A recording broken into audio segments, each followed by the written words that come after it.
Welcome in, everybody, to another episode of ZB's Horsepower Talk. As always, I'm ZB Zach Brown. Another middle of the week, another installment of Crew Chief Corner with Jeff Brown. As always, Crew Chief Corner is brought to you by Lickety Lou's All-Purpose Booyah Sauce. 3 different flavors: original, spicy, and yellow. Go check them out at licketyloos.com. They got a bunch of merchandise and apparel. Definitely want to check them out. Get you some stuff. Getting ready for Memorial Day weekend, barbecue season. That's what it's all about. licketyloos.com. Let's welcome in my dad, Jeff Brown, to another week of Crew Chief Corner.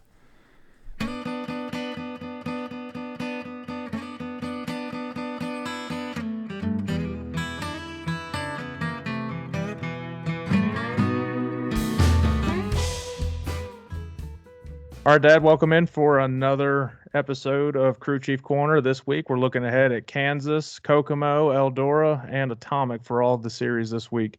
Let's kickstart it with NASCAR. They got a doubleheader with the Truck Series and the Cup Series heading to Kansas this weekend. What are you looking at this speedway, this mile-and-a-half track for trucks and Cup especially? Yeah, it's sort of the mile-and-a-half tri-oval. It does have progressive banking into turns. It's like 17 degrees banking on the inside, up to 20 degrees on the outside, which usually does provide a little better side-by-side racing. And it's a relatively short race. It's only 400 miles. And once again, I look for the Toyotas to be fast on this track again for this race. They were fast the last few years there, and I see that continuing. They seem like they've picked up some speed here lately. Well, Kansas, in the back shot that you have, I think the truck race is racing at nighttime and the Cup race is during the daytime. What difference do you see between a nighttime race and then a daytime afternoon race? Usually the nighttime races, the track's going to be cooler, probably provide a lot more grip. It's hard to compare with the trucks. They're probably going to crash every few laps anyway compared to the Cup cars. So you're not going to have a transition so much on the track. It kind of depends on when the trucks start. If it's a little bit daylight, they might go through a transition once it gets to dark. That's one thing they're going to have to keep up on, chassis changes and things like that to keep ahead of it. The truck race is short, so that makes a bigger difference as well. When you're going into a mile and a half like this, and there's tons of mile and a halves, and some of them seem very similar to each other. This one seems a little bit different than your traditional, like Texas and Charlotte and things like that. Is there another track you can kind of compare this to? You want to look back in the notes, and then you're like, I can kind of set it up towards this way? Yeah, they all look alike, but they definitely all race different. And this one, it looks similar to Charlotte, but Charlotte has the quad oval, where this is actually just the front straightaway is just sort of a gradually sweeping turn the whole way around. So it's definitely different like that. I'm not sure any of them are quite exactly like this one. It's definitely. I think it's actually a pretty neat track. They usually put on pretty good races there. The best way I can compare to seeing it, just how it races, is the closest one I could think of is Las Vegas. It's doesn't have the tri-oval in the middle like that, and they're shaped very similar. I think the banking is a little bit different, but I think they're both narrow in the corners, not as wide as like Texas per se and stuff like that. So we're looking ahead, and we our picks, I think, for NASCAR were even because we're about one spot ahead of me on the Cup race, and the Xfinity race, I was one spot ahead of you. A mile and a half track, there's certain drivers that race the best. There's certain manufacturers, but especially in the Cup Series. But we're looking at trucks first, and I haven't seen the entry list, so I'm not sure if there's double duty racers. I'm sure there wouldn't surprise me if Kyle Busch is racing in it. But who are you looking at in the truck race this coming weekend at Kansas to conquer that? Yeah, I figure in the truck races, I'm going to be smart. I'm just not going to pick any Cup drivers. We'll just keep it to truck drivers. Same, I'm going with Zane Smith. He's been impressive this year. I think he's got a real good shot. Well, I had him picked, but I need to make up some ground against you. Of course, Um, you had him picked. yeah, I mean, I picked him because well, obviously he's been solid all year, but he was real solid he finished second right behind Kyle Busch at Las Vegas. But I have to call an audible, I guess, and I did have two people picked just in case in the fact that we picked two because of our, I guess, great minds think alike. Another one who's been solid all year. He's a good racer, and he'll definitely be up there towards the front. I think it's Fords are for the truck series specifically. I think they're very good there. Ty Majeski is my pick for the truck series. And just for the record, Mom picked Matt Crafton for the trucks. Probably because she doesn't know too many truck drivers. She said that's the only one she knows. So that's as good a pick as any. Well, and if Kyle Busch is up there, I'd definitely be. I mean, he would probably be the favorite to win that because I mean I would think he's so. won hundreds of them. Um, Going into the Cup race, and you were saying you think Toyota, and Toyota's won a bunch of them at Kansas. Is that a manufacturer you're looking at here at Kansas as well? Yeah, I am. Just looking from the last year, 2311 race teams swept both races. I'm sticking along that line, but I'm going to go with the owner of 2311, Denny Hamlin. Yeah, I looked at Denny as well as a possibility, but there's somebody I just can't really ignore. His season is so strong so far. He arguably had the best car at Dover. Got shuffled around after pit stops. Car kind of fell off a little bit, but he dominated Las Vegas. And Hendrick again. I keep picking Hendrick, but it's hard to pick against him this year. I'm going to go with William Byron on this one. Okay, and Mom's pick was Larson for the Cup cars. Yeah, see, I'm not doing that because he has enough bad luck without me picking him. So, moving on, the mainly it's dirt this week is what we're focusing on. Not a whole lot of asphalt as the drags are off. IndyCar's off. They'll be off until they go to the road course at Indianapolis, a big month for them. And so we're going to Kokomo, Aruba, Jamaica, and I want to take you for high limit at Kokomo. What is this racetrack like? It's a pretty popular track, and I think a lot of people are excited that Larson's bringing the series there. Yeah, it's it's a quarter mile track. I think it's the first quarter mile that we discussed on the show. Semi-packed dirt track, Kokomo, Indiana. Uh, Indiana tracks are pretty famous for developing a pretty heavy cushion. So it's going to be one of those where the top's probably going to be fast, but being such a small track, navigating through lap traffic is going to be key. It's a good track for a driver that's a gasser and not afraid to throw slide jobs to pass, even for position or even trying to get past the lap cars. Um, is this a track that like Outlaws and All Stars always seem to go to every year? I mean, again, like I said, it's a pretty popular track, and a lot of people have definitely heard of it. It's actually probably more famous for non-wing cars. They run there a lot more than the wing sprints. The Outlaw show I was looking at, I think, was from 2020, so I don't know if they have something that's a little more recent or not. But just watching that race, it was a great race. It was a good battle. So hopefully, see a lot more of that. I didn't see an entry list for Larson's High Limit Series, so I'm not sure who's all going to be there and how many cars, but Right. it's probably going to be 40, 50 cars again, I'm going to guess. I'm sure, and I think Indiana's, fans it's are the going to heart. turn out for that. That's the heart of sprint car racing right there in that whole area, and why a lot of drivers are either from there or California. It seems like.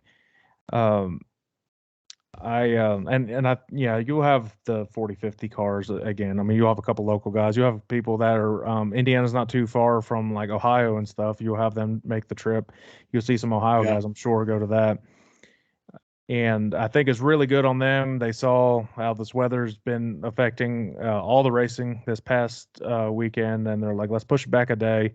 And I think that's the good thing with high limit. They're able to adjust the schedule as needed because they're not really tied down to anything. They're kind of doing everything on their own terms, and I think that'll give the people a better experience.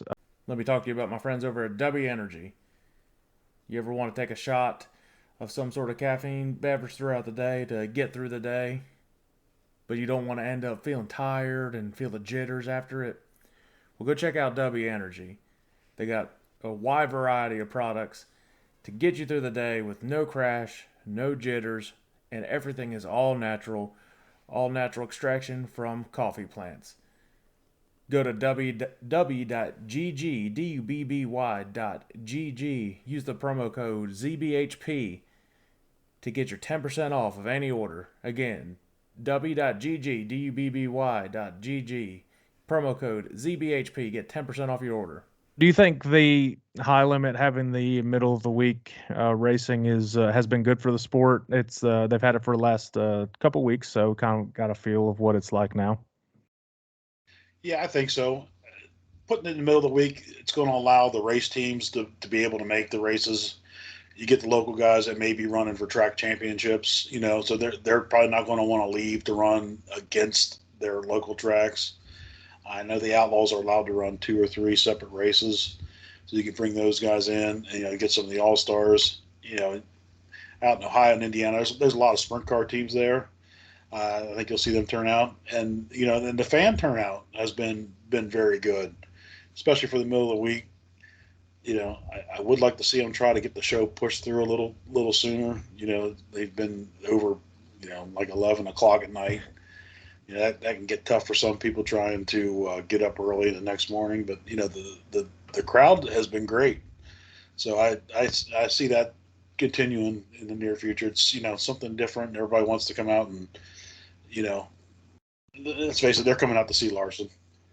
Well, yeah, and it also helps. I think there's a bunch of the racers that are coming in as well, like Brent Marks, Rico Abreu. People are like, these guys can wheel a car, and I think they've been pretty impressed of how they can do as well. So, and that's, I mean, it's a testament to Larson setting it up as well and being able to make the series work. And I think it's been a success so far. The downside is it's really late. If you're on the East Coast and you're trying to watch it, it's like I'm struggling to stay awake right now. Yeah, I haven't been able to make the whole way through a feature yet because it's I think 4:30 in the morning comes around very quick. Well, the biggest thing, a lot of these are raced in the middle of the country, and they're on Central Time. They're a couple hours behind. Yeah, that helps. So I mean, it's really that 9 o'clock. Yeah, it's really like 9 o'clock. They're finishing up over there. Well, that's pretty normal for a dirt race to finish between 9 and 10 o'clock.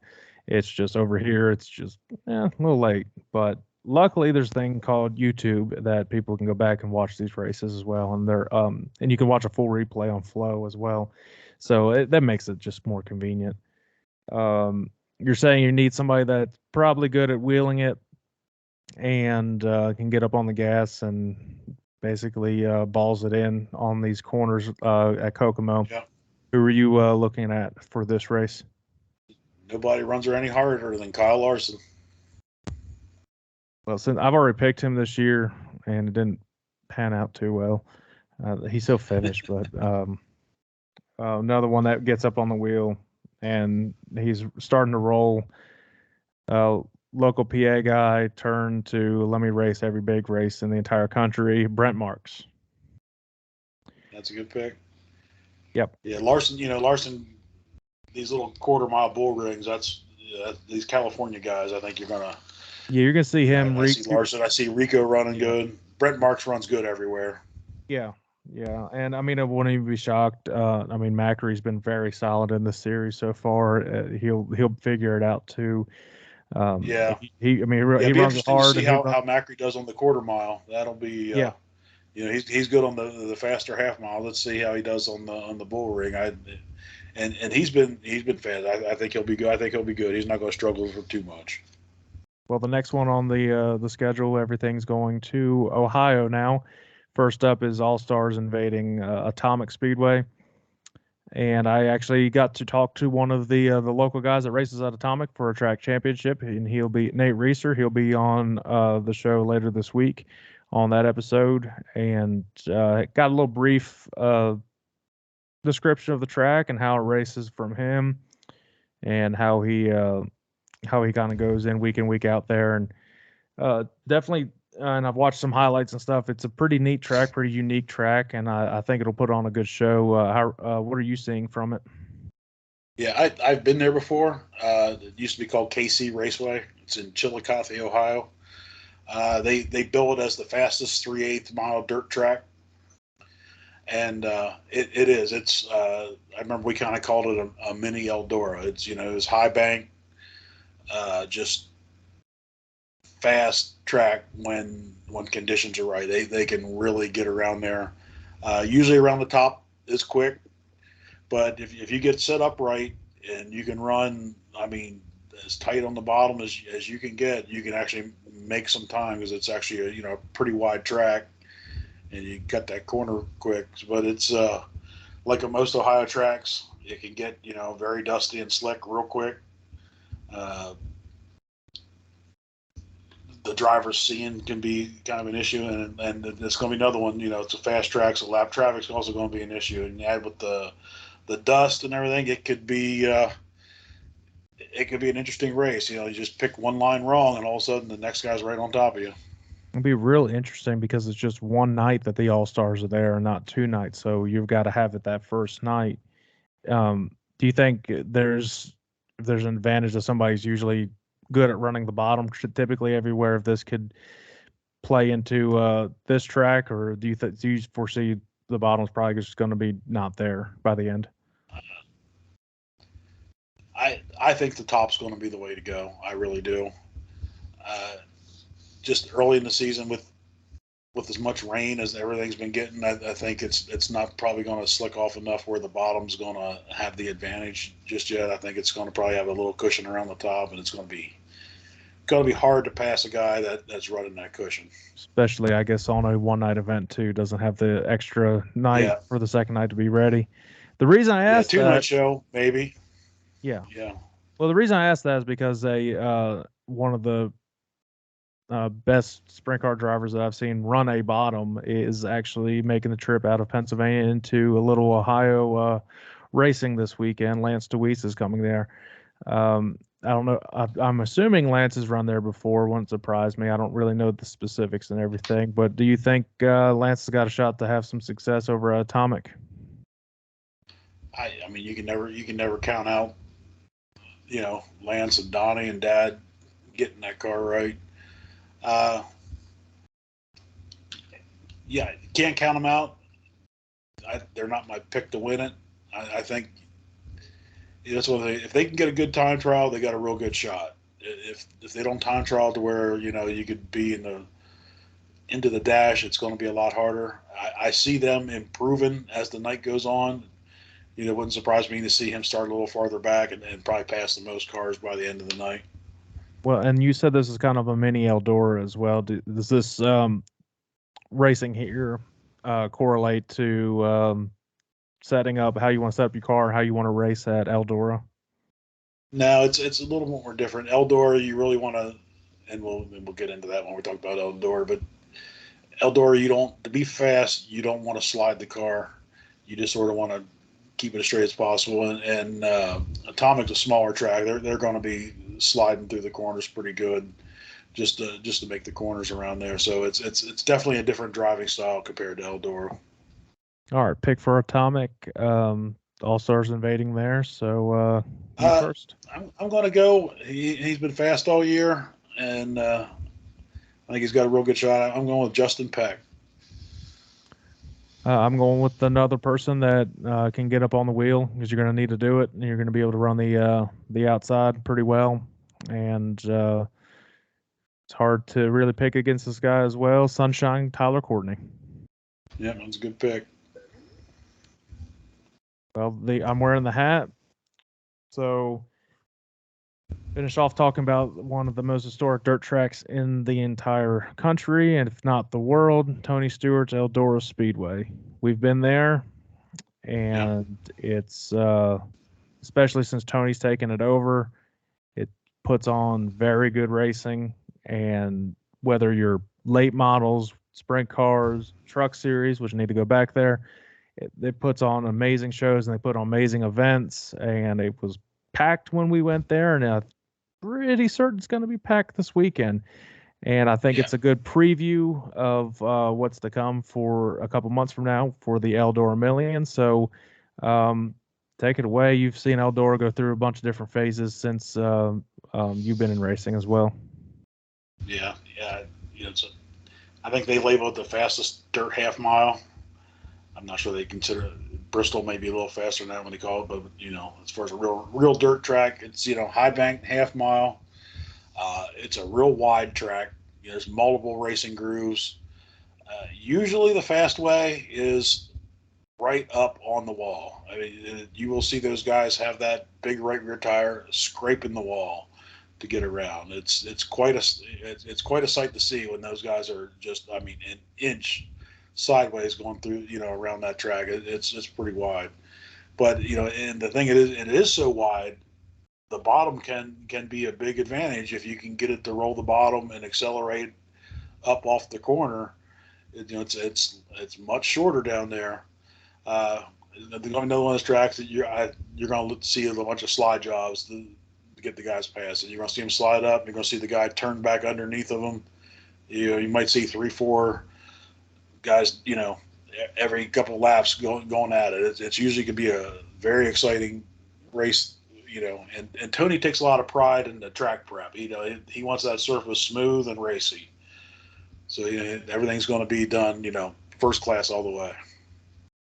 Well, it's had drastic changes over the years. What since Tony's taken over, what has been the biggest change that you've seen? I mean, I guess besides the stands, but the actual surface of the track itself, because it fell off a little bit for a while, and it's brought back just tremendous racing since he's taken ownership. Yeah, I don't believe it's banked as much as it used to be. Like in the '80s, used to be really high banked. I think they took a little bit of the banking away, probably to try to get some better racing, which it probably did help have that.